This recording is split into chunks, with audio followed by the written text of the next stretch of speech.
Welcome to our official album review for Snoop Dogg's latest album, Missionary, which is executively produced by Dr. Dre. This is the first time that we're getting Snoop Dogg with executive Dr. Dre production from beginning to end since his 1993 classic debut album. And there was a lot of anticipation going into this because we're at a point right now where it's not that often that we get Dr. Dre working to that extent on any studio album, and to get this iconic duo back together again, a lot of fans were excited. But let's get started with the artist performance. What did you make of it? Well, listen, I'm not going to lie to you, especially I would say after the past couple of Snoop Dogg studio albums, or maybe for the better part of like the last 10 years, I didn't have the highest expectations, to be quite honest with you, going into this new album. I feel like Snoop Dogg is a legacy artist. I feel like he is someone that has completely revolutionized hip hop with Dr. Dre. And I think that going into this album, I didn't expect to see that again. I didn't expect to get, another Doggy Style. I expected to just see maybe a victory lap, something that feels like a bit more of a celebration, revisiting those old sounds and those old flows with a bit more of like a modern touch to it. And going through the artist performance, that's what Snoop Dogg does on this album. He plays into his comfort zones. I feel like the strengths within his performances really lie within the first half of the album. You do start off on a good note with songs like Shangri-La or Out of the Blue, where, you're getting those classic calm and patient and smooth Snoop Dogg flow and cadences. But especially on Shangri-La, what was interesting, and you said this and we were talking about it in the Patreon live stream, did you feel like maybe the production was a bit too quick for Snoop Dogg? Because there was other productions on this album where I felt like maybe it worked, like on something like a Shangri-La, but then there's other productions on this album that feel kind of out of place for him, and it feels like he's almost trying to keep up with the production, at least in my opinion. I mean, yeah, I think it depends the performance. I really realized that a little bit more with the features, that they kind of sounded a bit out of place with certain beats, which we'll get into the features category. But yeah, Snoop Dogg's performance on this album, he is displaying a lot of his signature flow starting off with Shangri-La. He sounds energized on that song. He sounds confident. It feels like the best version we could be getting out of Snoop in 2024. Same thing with Hard Knocks, where you're getting smooth raps and you're getting that conversational flow from Snoop Dogg as well. And you also get some melodic delivered bars towards the end of that performance. And they actually work out pretty well because there's not an over-exaggeration on the auto-tune. So I feel like Hard Knocks is probably his best performance on this entire album. On Gorgeous, that was another one where I'm like, okay, the energy's super high, the flows are engaging, he's killing it. On Thank You, you get Snoop coming at you with the Watcher flow at the beginning of the verse, then quickly switches it up for a more rapid flow. And that's something I wish we saw more of on this album, is like flow switches and like just rhythmic changes throughout the performances, because for a couple of these songs, the flow just gets stagnant, he gets too comfortable, and the performances come off lazy at times. Yeah, and you could say that's the case maybe for Skyscrapers, to be quite honest with you. When you go through that, I believe he has the first verse off of that song. Yeah, he does. It's just... It's very standard for Snoop Dogg. Like, it almost feels elementary, and I've always, understood the point with his rapping style. It's supposed to be calm. It's supposed to be smooth. It's almost supposed to be elementary. It's not complicated. It's not like you're getting like MF Doom type flows. Like, that's not what you're here for. But at the end of the day, like, there could have been a bit more diversity. I want to talk about a performance that I genuinely did not enjoy whatsoever. Where's the Sting song, bro? What song is this? I believe it is. Another Part of Me. Yeah. There we go. Because they didn't list Sting as a feature. They said N Sting. I just don't know where the attempt for this came out of. If I'm being completely honest with you, you listen to Snoop Dogg's auto-tune crooning, and it sounds almost like a parody, to be quite honest with you. And I just feel like he's completely out of place and like out of his element on this. Another thing I didn't like about this song was the hook or the chorus. It felt awkward. Yeah. It didn't feel like it was Snoop Dogg. Like it almost sounded like an AI version of Snoop Dogg. Yeah, because he's auto-crooning with like that Jamaican accent, and it doesn't sound good at all. But yeah, speaking of that, we spoke about Skyscrapers, where Method Man clearly carried that track. But on the flip side, in my opinion, on a song like Gunz N Smoke, I actually enjoyed his performance. I feel like he had the best performance out of himself, 50 Cent and Eminem, to my own surprise. And I also like the way that he exhibited the Biggie flow from Notorious Thugs for one section of his verse as well. He does that quite a bit on this album, is like pay homage to different artists, different rappers, his own music and catalog as well. But I will say this, like, just on a curation level, I feel like he got so much wrong in the sense of when it came to sampling or interpolating certain records, it almost felt too prominent. It felt almost like a lot of these tracks were just remakes. Like that Stink song felt like just a remake of Message in a Bottle, where the instrumental was very similar and Well, it is the exact same instrumental with yeah. Dr. Dre like drums, you know? 100%, but it just feels like Snoop Dogg didn't really have a way to reinvent those songs or make them feel like their own the way that maybe he did on previous albums. But regardless, though, I think that this is super standard for Snoop Dogg. And to be quite honest with you, there's even certain performances on here, like Last Dance with Mary Jane, where, again, I guess I could go a bit more into that as far as the content matter goes, but it's a bit dull, you know? It's kind of like watching paint dry to a certain extent, at least for me and my listening experience. So I'm going to go with a mid rating for the artist performance. I will say also on Pressure, I like that he tried to capture that 90s sound with that laid back flow and the dominant mic presence. That was one where I'm like, okay, this sounds like chronic doggy Snoop Dogg, just the way he sounds vocally. But yeah, I feel like the performance, I was kind of a bit torn between mid and good, to be honest with you, because that first half is really solid from him. But there's a limited arsenal of flows from Snoop Dogg. When he does switch it up, it's to pay homage or to go more melodic, which doesn't really work out, or even the reggae vibes on that one song. I think the performance is mid as well, but I was a bit torn. Let's go on to the content now. Listen, with Snoop Dogg, the subject matter is not really going to vary all that much. That's something you have to expect going into this album. He's going to talk about Mary Jane. He's going to rap about his luxury lifestyle. He's going to reminisce on how far he's come. You know, it's pretty standard. What I appreciate the most from Snoop Dogg when it comes to his albums, to me, it's always been the witty one-liners. Like, for example, melodies mixed with felonies. You know my legacy on Shangri-La. Very simple, but they have a ring to them, and they get in your head. Even something on Out of the Blue. This is on verse 7. These songs, King Kong, my team strong, Godzilla set fire to whatever I breathe on. So, you know, it's funny. Like, it's cool to see him get back into that bag and really go after it. And also, I really like the structure of Out of the Blue from a content matter standpoint, because you do see him and Dr. Dre go back and forth, not line for line, but like verse for verse. Because if you actually go to the song structure, even line for line at some points. Line for line is not necessarily too prompt. Like, now that I'm looking at it, like even from a song structure thing, there's not necessarily too much of it. Only on verse 6 do you really see that. But for the most part, regardless, they're going 5 bars for 5 bars, which is really cool. I found that to be super original. I do like the chorus on this one, but was there a standout for you as far as content matter goes? Yeah, I mean, there's definitely a couple. I feel like The Negotiator was a cool one because he's reminiscing over his longevity in the game. He's celebrating his own career, and we do have to give him credit for that, you know, like for being a rapper that emerged in the early 90s to still be one of the most relevant names in hip-hop. That is impressive, and obviously there's way more that goes into it in the music when it comes to Snoop. But that being said, I feel like that was earned for him to make a song like The Negotiator and marvel in his success. Well, you also have that on Pressure to a certain extent from a content matter standpoint, where he's even talking about got this city on my back, East Side Savages, pistol grip, pump on my lap, automatic shit. Like, he is asserting his dominance and talking about how, you know, he's a top dog, you know, like you can't fuck with Snoop Dogg's legacy or like the type of impact that he has on the West Coast or even hip hop music as a whole. But I'm not gonna lie to you, bro.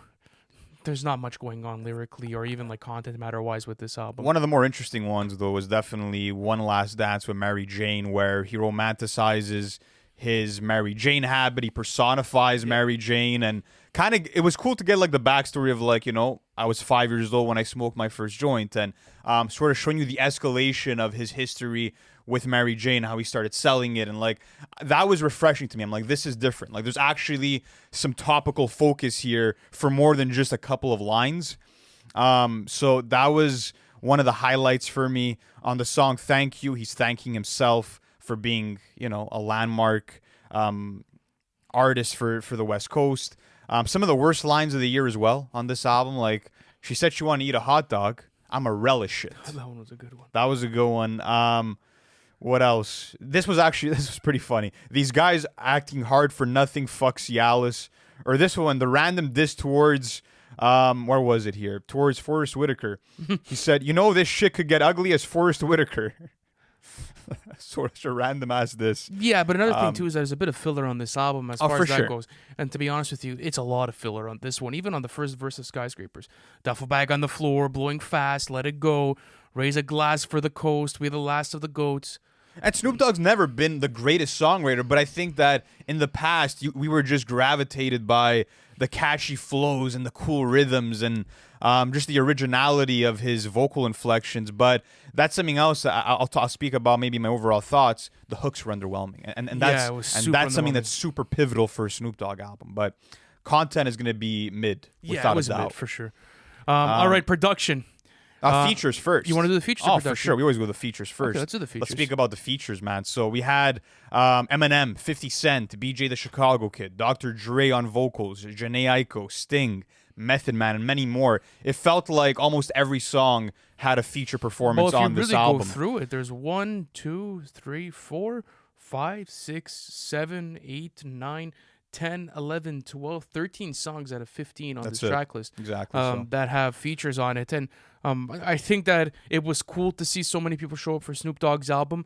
I do feel like overall there's certain features that are not as well calculated as others. But before we get into that conversation, I want to talk about Eminem and 50 Cent. That was going to be a big topic of conversation going into this album. Looking at Gunz N Smoke, you wanted that classic like Aftermath reunion, right? And you wanted to see, Dr. Dre produce this track. You wanted to see 50 Cent and Eminem lay down a 16, and you just wanted to see lyrical excellence. There's only one problem: you didn't get it. And going into this track, it was disappointing, if I'm being completely honest with you. Looking at Eminem's verse, it's one of those classic like revival or music to be murdered by type of Eminem verses where it feels like it's almost too technical. Like he's like too good for his own good to a certain extent. Too robotic to a certain And you know point. what? I think Tyler was talking about it in an interview, like with this type of style of Eminem. It's like he's almost gotten too good, where like he's too technical, and there's sort of like this disconnection. And that was something that was not prominent on the Death of Slim Shady, and it sounded great. It was one of his better performances in years, and I feel like that was too prominent as far as this verse goes. For sure. I think that like subject matter wise, it felt like a continuation of the way I am speaking about like, trying to get a burger with his daughter in peace and just the consequences of fame. So that was interesting topically. But when it came to the performance, yeah, he just comes in with this staccato flow where he's like, the ramifications, like all of like the syllables are like detached in this weird way, the way he's delivering them. And they're almost disjointed, and it's almost like he wants you to understand what type of rhyme scheme he's doing for his entire verse. And I just feel like it's kind of a wasted opportunity when, he could have delivered you a straightforward verse, and it could have sounded great for this album. So that's the way that I feel He about still it. did better than 50 Cent, unfortunately. goodness. 50 Cent Yeah. had such a poor performance, and that sucked to me because 50 Cent hopping on any song is such a rarity these days, and now you're getting him on a collaboration with Eminem and Snoop Dogg, and it feels like he phoned it in the sense that he really wasn't rapping on beat. It felt like he was running away from the beat, and even in terms of like his articulation and the clarity of the words, you couldn't make out some of the words he was But rapping. that's why a lot of people are asking, like, why 50 Cent maybe didn't go heavier with the studio albums after Animal Ambition, whatever it is. It's for this reason. I feel like over time, like, he knows himself. He's lost the sauce, you're saying? It's tough, bro, because I don't think you ever lose your talent, bro. Like, to be able to just get on a record like this and lay this down, like, I can't do that. But from a fan's perspective, it's like he has his other shit going on. He's not worried about it. And I think that you could tell by the quality of the product. Looking at this too, this flow felt a bit rushed. It felt just a bit too quick for the production as a whole. And I've always loved 50's flow. He's had some of the most dangerous and menacing flows and cadences in hip hop history, and it just wasn't prominent here. But it doesn't take anything away from him. But even from like the content matter standpoint, talking about the gangster stuff and talking about certain topics that you might have found on Get Rich or Die Trying or whatever it is, about him being strapped, him being violent, how he would take you out if you fuck with him. Like it's standard, but again, it was just underwhelming as a collaboration. Let's keep going on with those. Dr. Dre. It was nice to see Dr. Dre come back. I mean, we haven't seen him rap probably since I think it was the addition of the GTA 5 songs, correct? Yeah, exactly. I think it was that, and then before that for a full-fledged studio album. it was probably Compton back in 2014. Well, you had a feature on Oxnard by Anderson. Like, you have a couple of features here and there, but It's yeah, rare. it's not often It's you pretty get to rare. see him do it. But You see him do it on Out of the Blue, though. And to be honest with you, like for a classic collaboration for this album, it was probably the best one that I had so far. If I'm being honest with you, I don't think so. This and Method Man for me. I think that his best feature actually comes on Now or Never, where he's rapping about like feeling like Malcolm behind the drapes, and it's very poetic. It's very well written from Dre. I think it's one of his best rapping performances of the 2020s. So I feel like that's where Dre really stood out, was on that Now or Never track. But yeah, the chemistry with Snoop was definitely dope on Out of the Blue. That's why I feel like from like a rapping standpoint and also pushing the technicality for me with Out of the Blue, that was probably That's not really pushing it. Like, that's standard for them to go back and forth on a record. I feel Dude, like 5 bars to each, get bro, like like they're songwriting 50s, to I get don't to get know. the level of songwriting you got on Now or Never from him, that was more like him pushing But you know, the envelope. Yeah, but he's not even a songwriter. Like you know what No, happened with that verse. Like it's not even. Yeah, sure, but you can see that for Snoop Dogg and this whole album at that point. You know, like. Well, Snoop Dogg's written a majority of his bars. I'm just saying No, though, it's not like if no, you're really he's admitted that he's gotten help for of writing quite a course, few but like songs. you know, Dr. Dre rarely writes his verses. Like that For was sure. not that. But regardless, I'm not- I'm not I'm marveling- just saying to hear him like even rap those words with the just the bravado that he had, like it was an impressive one. But let's go on to some other features. Method Man, I definitely had the best feature on this album to me on Skyscrapers. Spitting bars like stick to the script, this a stick up, but I'm a stick to the truth. Black Thought with a black fist up, I'm a stick to my roots. And there just Yeah, feels like there's crazy. this forward momentum moving with every line that he delivers. And you also have that signature rhyme scheme that Method Man always goes into, especially with the way that he starts off this verse. John Wilkes in the booth. I'm 100 rope when I shoot. So tailor made in my suit. I'm the Michael J of my group. This Johnny Blaze and that's Snoop. And that's Dr. Dre in the coupe. He got the Q. I don't Bishop and ain't no OJ in this juice. It's the best verse on the album. It's such a great put together verse. I really like it. That was a great call. Let's talk about BG the Chicago Kid. He has 2 features as well on Foreplay, and I believe the last one is on. Hold on a second, let me find it up here. It's on Now or Never. Provides his signature vocals that he usually does. Takes the choruses on both of these songs. Great vocals as per usual. I don't have much to say about it. Yeah, I mean, I liked him on the intro. Used some falsetto, came at you with 2 different vocal tracks simultaneously that had 2 different tones, so good vocal layering on that one.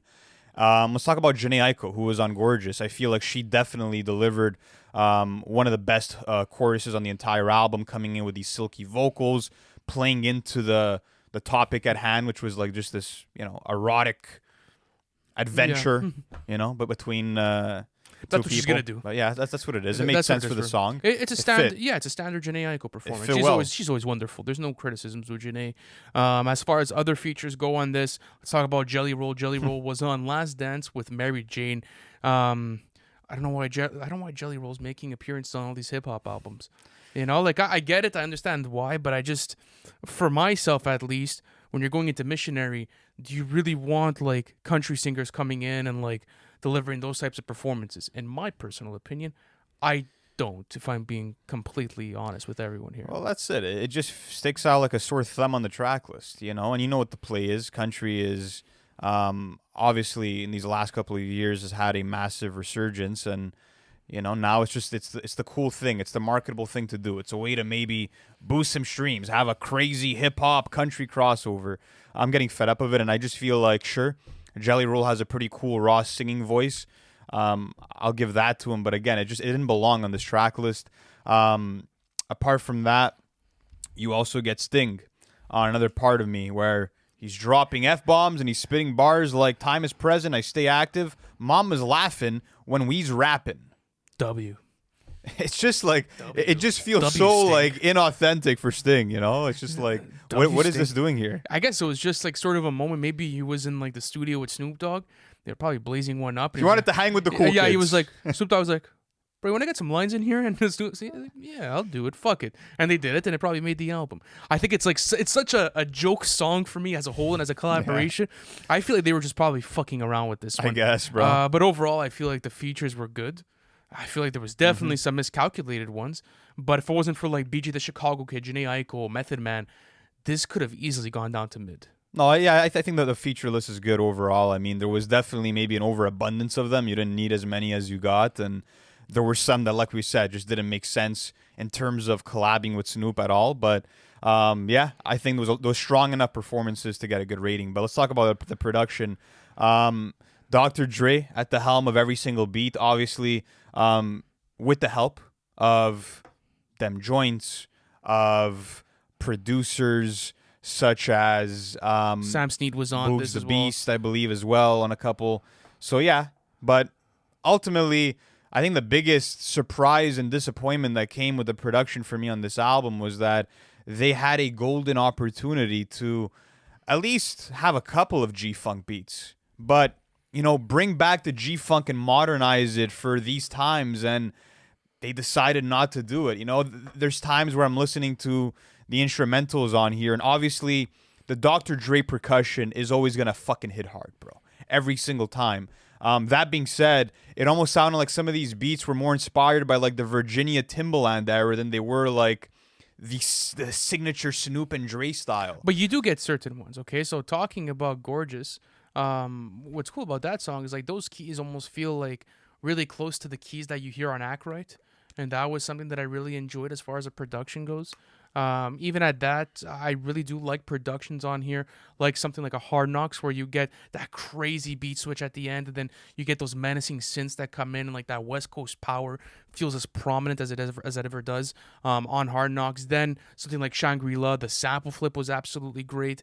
Again, talking about the drums overall on the entire project.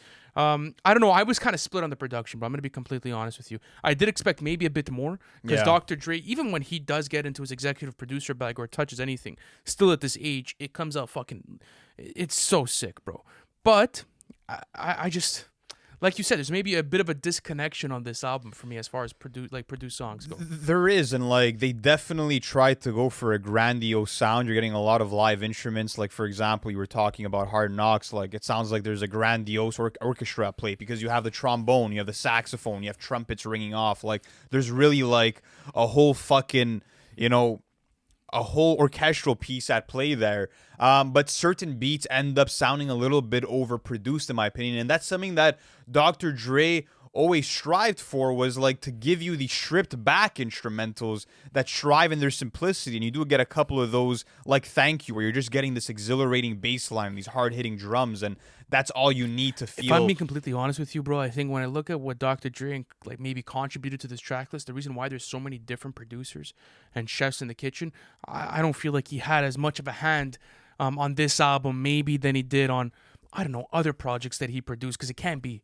Like I kind of look at the final product of this album and the production, and I'm like, something's fishy here. Like I don't feel like Dr. Dre would like let a lot of these productions get out of the house. At least for me. But his name's attached to all of them, though. So he obviously but played. It's like, how can't you have Dr. Dre executive produce a sequel to Doggy Style? You need to. It's going to be one of the biggest marketing pushes of the album. Yeah. I just think that even when you look at something like 10 years ago, right? Like not too far long ago, something like a Compton. Look at the beats on there and you look at the creativity, like that's completely different than this. Like you said, it steers so far away from like even Dr. Dre's production style to a certain extent, with of course the exception of the drums. We all know that I don't know. Just for me, that's how I feel as a diehard Dr. Dre fan, someone that's been like following his production for such a long time, and someone that like thinks he is the best producer of all time. So yeah, Skyscrapers was the one that I really fucked with. I felt like the trumpets were fucking life changing on that song, insane. And then you also had the hardcore drums that made it sound to be one of the most epic sounding beats on the whole project, and even the progression of the instrumental was really dope on Skyscrapers. So there's some really, really, really solid beats, and then there's some lackluster ones that just feel like there's too much going on them. Oh my God, where do you want to start with those, bro? Because I could bring those up if you want to. Looking at something like, another part of me, bro, Sting. Yeah. Oh my God. Because you get like the Sting guitar licks in the back from A Message in a Bottle, and I don't know, bro. I don't know. And it's like Dr. Dre's doing this live concert of it to try and make it feel like a bit more cinematic. And you hear the fans. Sorry, my bad. My phone's ringing. And you hear like this crowd in the background, and it's just a fucking soup. It is. It's a huge soup as far as a production goes. But I will say this: the mixing and mastering was fantastic, in my opinion. I just feel like at least, bro, if Dr. Dre's taking care, you'll know that's never gonna happen. Yeah. So I'd give it a good rating for the production. I'll give it a good honest with rating you. too. It's nothing crazy. Yeah. All right, let's go on to the replay value. I knew this was going to be a low score before I even got into the album. I'm being honest with you. What do you really want to revisit, bro? Well, listen, I'm not gonna be totally biased with this in the sense that when it comes to myself, I'm not gonna be revisiting much of anything, to be honest with you. But that being said, I think there is value if you're a Snoop Dogg fan that checks into every album and really wanted new Snoop Dogg music to But bump. for you, For myself, I'm not taking away any songs from this track list. Honestly speaking, I'm not taking away a single one from my own rotation. But like I was saying, if you're a diehard Snoop fan and you want a new 2024 music to bump, there are good songs on here. yes, there I just are. feel like we're always very harsh with the replay value because that's like a subjective thing, especially with what you're keeping out of here. The only objective thing I could say about the replay value is that it's 16 songs. So at least like it's not overbloated, but realistically, you really want to look at this ratio, bro? Like the only thing you could even consider taking, at least for rotations, is Shangri-La, Out of the Blue, Hard Knocks. Gorgeous is good. Gorgeous is a really solid song. And then like, bro, but you're talking about four songs. Then 4 out of 16. Skyscrapers you could take out. Now or Never, Negotiator. I'd give this a mid rating. I think there's at least like 50% of this track list has decent or good tracks. Well, you're 3 songs off from 50%. You're sitting more in like the high 30s. But yeah, bro, like you said, for your personal rotation, Yeah. what are you taking out of this? I'm not taking anything. And even if you want these types of sounds, there's Dr. Dre solo albums that have it. There's Snoop Dogg albums that have it, and do it a lot better. Yeah. So where do you want to go with this replay value? I told you mid. You want to go bad? You can go bad if you want. Yeah, I think I have to go bad on this one. All right, bro. bad replay value for Ant. Overall thoughts. Yeah, I think it's a safe and predictable album from Snoop Dogg and Dr. Dre.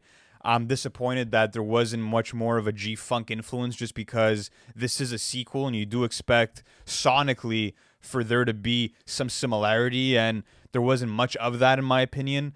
When it came down to it, I do wish that Snoop Dogg, maybe was a bit darker in his tone, a bit darker in his delivery, a bit harsher. Like, it just felt like it was a bit too casual, a bit lazy, and you're still getting signature flows in that first half of the track list that has some solid tracks within it. You are getting well-produced tracks as well, but it just... It showed us that 31 years does add a lot of time, and it is hard to recapture a classic album even a year or two later. Imagine 31 years later. Well, listen, he's a godfather. Like, these guys are certified. Oh, these guys are cemented, Like, and this there's- album doesn't prove anything or No, change it anything doesn't. for and their... I think that they know that. Like, they obviously knew when making this album that it wasn't gonna live up to Doggy Style. And like you said, Lou, it's hard to recapture that sequel of making like a Godfather Part 2, or even making whatever album it is for that matter, like a Carter 2, for example, years late, like a couple of years later. Some could do it, but it's tough. Let alone 31 years, right? There's a clear gap in age and sound, and I think that was prominent all the way throughout that. I expected a lot more out of the production, though. Yeah. That's what I will say. Just because Dr. Dre's name was heavily attached to it, he did executive produce it. He has production credits and placements on every single one of these songs, so I did expect more out of that. I expected more out of the Eminem and 50 Cent features. I did get nice verses from Method Man, though, and you did get strong performances from BJ the Chicago Kid, but as a whole, like... I feel like it's just a celebration album. Like, they did it because they've always probably wanted to do it, and they're like, fuck it, why not? Yeah. Like, we're not getting any younger. Let's just fucking release this And thing. also, where were the catchy flows, bro? Like, that's one thing. Well, there were, like, but that's what I'm- Sorry, catchy flows, and more so the hooks, bro. Like, yeah, that's what you want. yeah, that's more what I wanted to say. The hooks were just really lacking on this album, and ultimately that's going to lead to a lot of these songs, for myself at least, not having The the replay longest version. shelf life. Yeah, man. Oh, the shelf life low-key ends today. Come on, let's be real here. And I'm a huge Snoop Dogg and Dre fan, but to lie to myself and tell you that I'm going to be bumping this because I want to recapture the glory days. No, I'm no gonna way. I'm going to go play the shiznit after this, bro, and Yeah. just enjoy myself. So listen, I think overall rating, it's a mid-album. It is mid. It is genuinely a mid-album, but shout out to Snoop Dogg, shout out to Dr. Dre, legends in the game, but we had to be honest on this one. But guys, let us know how you feel about the album in the comments section. Did you enjoy it? Did you not? What could have been better? What did you like about it? And what should we review next, guys?